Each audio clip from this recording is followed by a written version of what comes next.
Christmas 2005, sitting in my Pepto-Bismol pink bedroom with forest green carpeting, I was ecstatic to begin playing with my brand new Barbies in my Madeline dream house. To be fair, the dolls weren't exactly new. They were a hand-me-down from my aunt. But they were new to me and all my friends.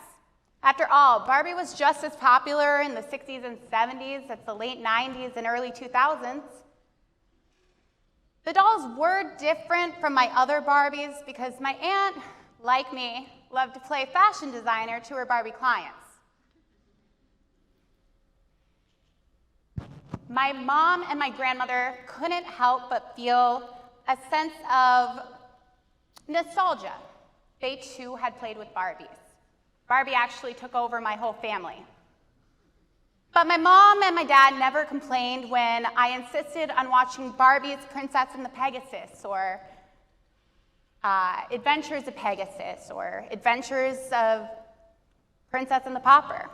Rather, they grabbed microwave bagged popcorn and they watched with me. This created a long stream of movie nights at my house, and even my brother would pause playing with Beyblades for 2 whole hours to watch with us. Fast forward to June of 2023. Sitting in an oversized leather recliner, slurping cherry Pepsi, and eating cookie dough bites, I was watching the Barbie movie for the first time alongside one of my closest friends. It was impossible to not feel a sense of camaraderie amongst the audience. We all cried at the same time, laughed at the same time, and we yearned for the childhood memories associated with a doll and someone significant in our lives. The film speaks volumes about gender roles and perceptions. And in the box office, Barbie surpassed Oppenheimer to become the top grossing film, not just for Greta Gerwig, but for Barbie herself, Margot Robbie. Barbie actually became Warner Brothers' top grossing film of all time, surpassing Titanic and Avatar in sales, and these sales are only going to continue to rise with the release of streaming home video. So what makes the Barbie movie different? For me, the highlight of the movie was when Sasha and her mother Gloria bonded over a Barbie doll.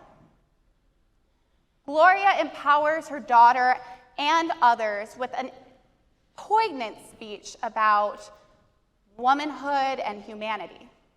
This immediately made me think of my mother, who passed away in 2020. I remember us sitting and playing with those hand-me-down Barbies and bringing my creative adventures to life.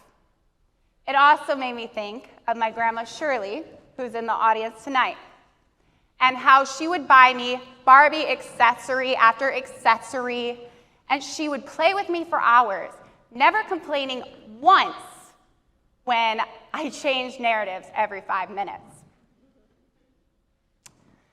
Once we were finished playing with Barbies, my grandmother would tuck me in and she'd tell me an original Barbie bedtime story every night. Except in my grandma Shirley's versions, Barbie went to college and got an amazing job before love to anyone was ever mentioned. Looking back at my past experiences made me realize that my memories aren't just of a doll, but rather the role models surrounding me that inspired me to pick up the doll in the first place.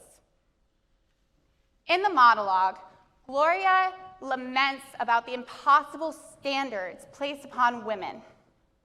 As I read the speech below, I want you to picture yourself trying to fulfill these impossible standards. It is literally impossible to be a woman. Like, we always have to be extraordinary, but somehow we're always doing it wrong. You have to be thin, but not too thin. You can never say that you want to be thin. You have to say you want to be healthy, but also be thin. You have to have money, but you can't ask for money because that's crass. You have to be a boss, but you can't be mean. You have to lead, but you can't squash other people's ideas. You're supposed to love being a mother, but don't talk about your kids all the time. You're supposed to stay pretty for men, but not so pretty that you tempt them too much or that you threaten other women, because you're supposed to be a part of the sisterhood. You have to never get old, never be rude, never show off, never be selfish, never fall down, never fail, never show fear, never get out of line. I'm just so tired of watching myself and every single other woman tie herself into knots so that people will like us. And if all of that is also true for a doll just representing women, then I don't even know.